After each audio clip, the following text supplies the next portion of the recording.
Ce que vous devez savoir, c'est Dieu qui a limité cela. C'est Dieu qui a fait cela. C'est Dieu qui a utilisé sa sagesse pour que nous, les êtres spirituels, portant un corps humain, vivant dans la planète Terre, que nous ne partons pas au ciel comme nous voulons. Et les esprits qui sont dans le monde spirituel, ayant leur corps des esprits là-bas, ou angéliques, ne viennent pas aussi sur la terre comme ils veulent. Ça, c'est la sagesse divine.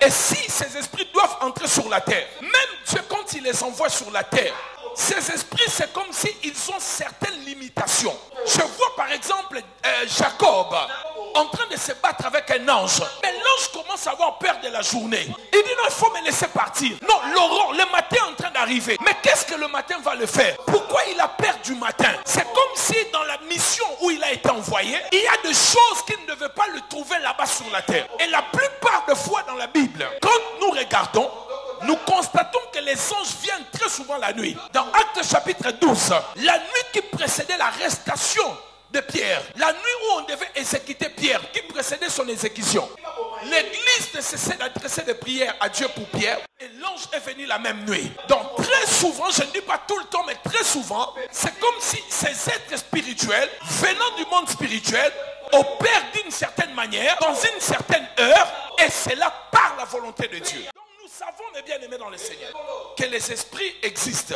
Jésus a dit, mon royaume n'est pas de ce monde. Donc il nous disait qu'il y a ce monde, mais j'ai aussi un royaume. Ce royaume-là, c'est un royaume spirituel. Et pour préciser cela, il dit, vous ne savez pas que je peux invoquer mon Père maintenant pour qu'il m'envoie les habitants de mon monde, les habitants de mon royaume, les êtres spirituels. Ils peuvent entrer maintenant en intervention, commencer à opérer et à agir. Donc le monde physique que nous voyons n'est pas le seul qui existe. Maintenant, il faut comprendre, ce monde spirituel était un.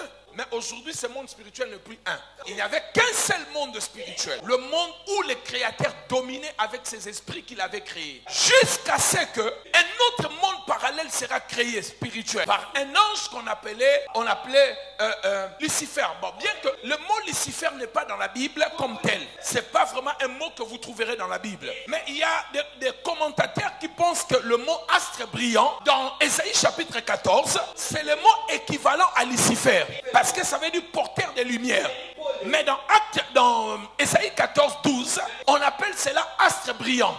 On n'appelle pas cela, on ne l'appelle pas plutôt Lucifer. Mais quand on rapproche les deux mots, donc porteur de lumière et astre brillant, ça fait pratiquement la même chose. Mais vous ne trouverez pas un verset dans la Bible où on parle de Lucifer noir sur blanc. Dieu n'a jamais créé Satan. Quelqu'un me dit, mais alors Satan vient d'où? Dieu n'a jamais créé Satan. Parce que nous commençons maintenant le monde spirituel. Il n'a jamais créé Satan. Dieu, tout ce qu'il avait créé était bon. Dieu a créé l'ange Lucifer, astre brillant. Ésaïe 14 et Ézéchiel 28. Mais lorsque nous lisons Ézéchiel 28, Ésaïe 14, 12, vous pouvez lire, et Ézéchiel 28. On va rester un peu là avant d'avancer. Ézéchiel 28 nous révèle beaucoup de choses. La Bible est en train de nous montrer lorsque Dieu créait l'ange qu'on appelait astre brillant, qui est devenu Satan, opposant de Dieu, adversaire de Dieu. Parce que c'est la signification pratiquement du mot Satan ou diable. Mais Dieu n'a pas créé un opposant. Dieu avait créé un ange de lumière, un astre qui brillait. Regardez comment Satan et comment il est présenté. La Bible déclare au verset 13.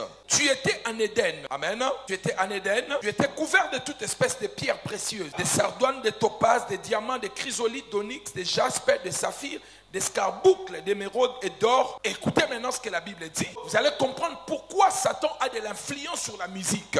Et ici, je vais signaler que Satan n'était pas la première créature de Dieu. Ça, il faut le retenir. Très souvent, Satan risque de faire croire aux gens qu'il était la première créature de Dieu. Non, il n'était pas la première. Parce que la Bible est en train de nous montrer quelque chose qui a à voir avec la musique. Le jour où il fut créé, tes tambourins et tes flûtes étaient à ton service, préparés pour le jour où tu fus créé. Alors si cela a été créé, les tambourins et les flûtes, qui allait jouer cela? Donc il y a des créatures qui ont été créées avant lui, qui devaient jouer les flûtes et les tambourins. Le jour où lui, il allait être créé, Dieu avait précédé cela avec la création des flûtes et des tambourins. Ici, nous comprenons qu'il n'était pas la première première créature de Dieu. Mais nous avançons. La Bible déclare, tu étais un chérubin protecteur aux ailes déployées. Je vous ai déjà enseigné cela à l'école. Je t'avais placé et tu étais sur la sainte montagne de Dieu. Donc tu marchais au milieu de pierres intesselantes.